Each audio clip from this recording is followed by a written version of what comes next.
Look forward to in 2019. This has been one of the best Daytona 500s I've seen in quite a while, and it's not even over yet. And Mike, the aero package, to reduce horsepower and everything they did to the cars, they believe, NASCAR believes, and I think the teams may even believe, that we could see this kind of racing in Atlanta next week. Pack racing. Let's check into the studio with Shannon Spake, Ricky, and Bobby. You love that, don't you, Mike? We love it, too. All right, so earlier in the show, I was talking to Ricky, and we were talking about the Fords and how strong they've been at plate races. But you said Toyota, and I said, don't you mean Ford? And you said, no, Toyota. This looks like it's turning out to be a prediction of yours. Yeah, the cars have been very, very stable on the bottom. Denny Hamlin has an instinct, a sixth sense of being able to lead the draft. Obviously, Kyle Busch has bought into that. And then a newcomer into the equation would be Matt DiBenedetto. Now, he's going to line up fourth, so he's going to either benefit Denny or Kyle based on which line Denny takes. This is sizing up to be Toyota against the rest. Yeah, and I thought the Chevrolets were going to be up there with William Byron and Alex Bowman. William got in trouble when Eric had fuel pressure problems, so those guys are out of it, but can they get back? So I don't know. Can the Fords get back up there? Can the Chevys get back up there? Oh, it's going to get good. Mike, bring us home. Here we go. 11 to go right now. They'll take the green at 10 to go, and in the last 12 Daytona 500s, the leader at 10 to go has won 2 of them. Clint Boyer in the 14 running third. We listened in.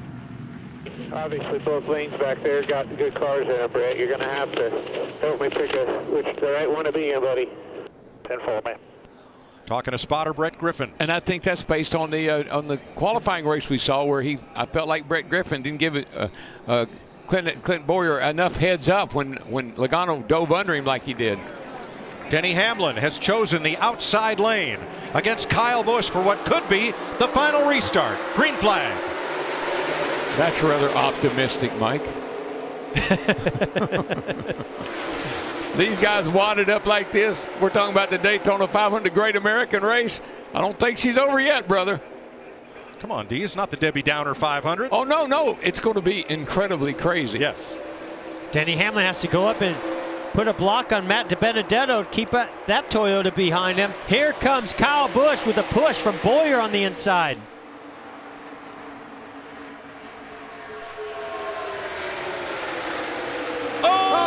DiBenedetto and everybody. Good. Oh, no. Are you kidding me? This is big. Wow. But it.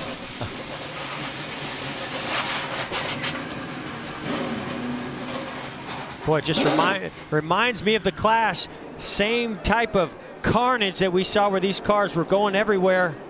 A lot of damage as they all got to turn 3. Well, that ruined everything. I mean, sometimes I'm speechless. I'm speechless.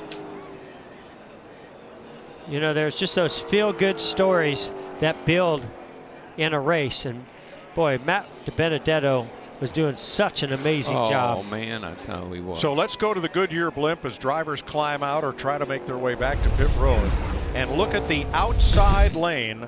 DiBenedetto and Paul Menard.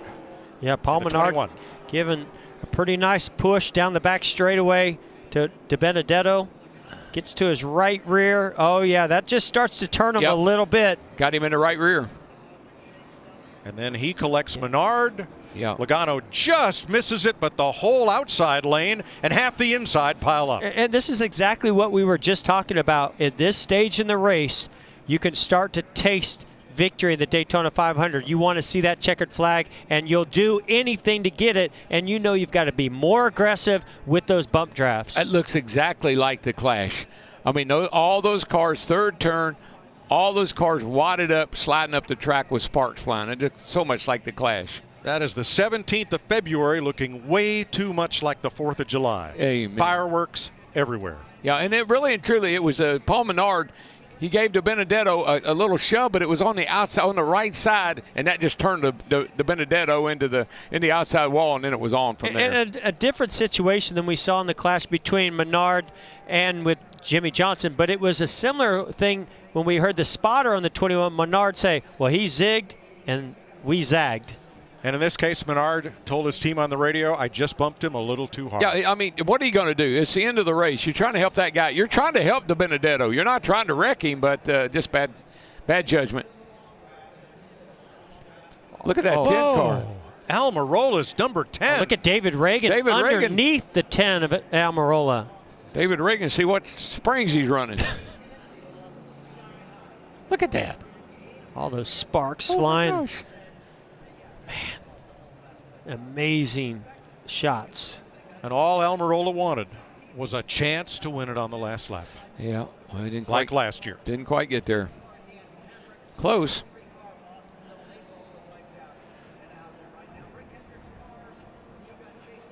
And I got to believe our two leaders right now, Kyle Busch and Denny Hamlin, were really wanting and hoping to have another Toyota there and Benedetto to help them pull off this victory today. Going to be a little bit tougher for them to hold off those Fords, and some Chevys are moving up also. Amazing camera work by our Fox Sports crew. You're riding with Joey Logano.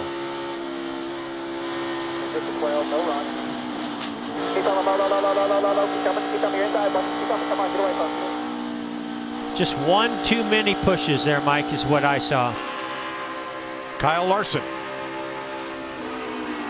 Back in front, check up, nothing behind us, nothing behind us, nothing behind us, nothing behind us. Okay, lock it down, come right back to the top, keep it rolling, come to the top.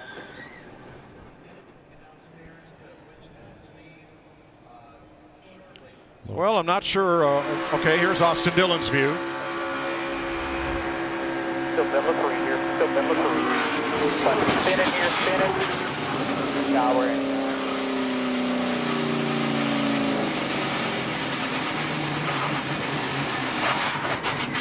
Ouch.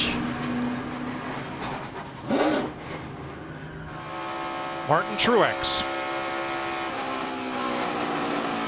Ooh.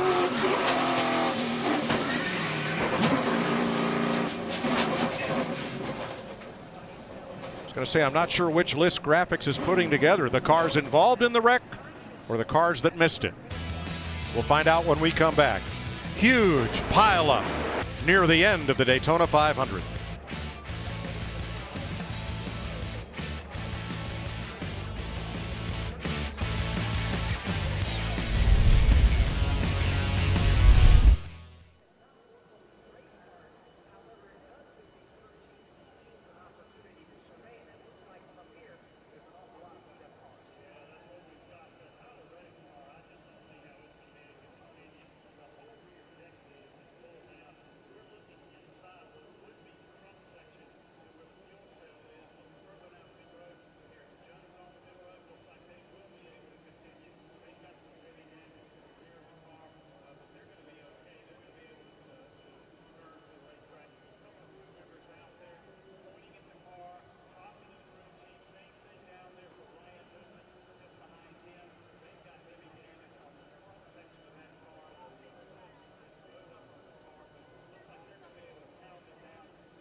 dozen or more cars destroyed in the space of about 6 seconds.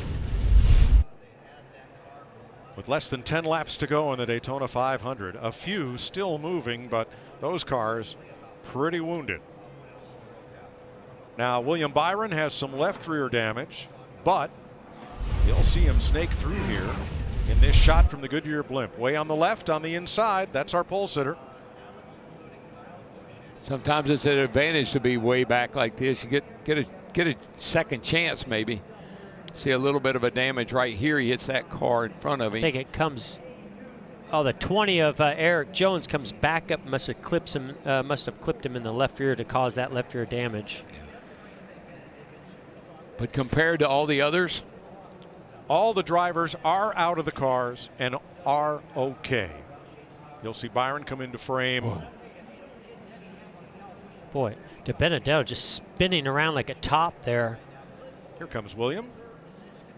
Yep, Dude, and you were right. Got got a clipped, little clipped in the rear left there. rear damage there. But all of his wheels are still headed in the right direction.